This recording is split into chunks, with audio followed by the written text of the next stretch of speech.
আলাইকুম। আসসালামু আলাইকুম। হ্যাঁ, ইলেকট্রিশিয়ান ভাইয়ের কাছে একটু জানবো যে আপনার যে কানেকশনটা সেটা কি জটিল মনে হইছে নাকি সহজ মনে আছে? এই তো সহজ।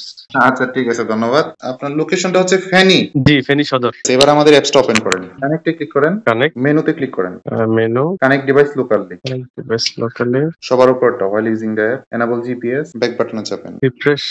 কনফিগে ক্লিক করেন। সবার উপরে যান, সেন্সর টেস্ট। আপনার হচ্ছে 500 লিটারের ট্যাঙ্ক। জি, জি। ব্যাক বাটন চাপেন। সেট আপ ট্যাঙ্ক হাইট, এখানে দেন 85, নিচে দেন 25 দেন, সেভ দেন। Save. Use locally configure click করেন। অটোমেটিক সুইচ উপরে এনাবল করে দেন। 50% এর জায়গায় 25 বা 30%। 95% জি। তাহলে সেভ দেন। ব্যাক বাটনে চাপেন। কনফিগার ওয়াইফাই, আপগ্রেড ফার্মওয়্যার এটাতে ক্লিক করেন। ক্যামেরাটাতে ডিভাইস দেখান, দ্রুত ব্লিঙ্ক করতেছে কিনা। জি, জি, দ্রুত বিলিং করতেছে। ডিভাইস আপডেট নিচ্ছে। এরপর অফ বাটনে চাপ দেন, দেখেন মোটর চালু হয় কিনা। জি, হইছে। আচ্ছা তাহলে আমার মোটামুটি কানেকশন সেটআপ কমপ্লিট কেমন? জি, জি। কানেকশন এবং সেটআপ টোটাল দুইটাই কমপ্লিট। আচ্ছা, আচ্ছা। ঠিক আছে। আপনাকে অসংখ্য ধন্যবাদ। জি, ভালো থাকবেন। ভালো থাকবেন। ঠিক আছে। সালাম। ওকে, ওকে ধন্যবাদ। ওকে, আসসালামু আলাইকুম।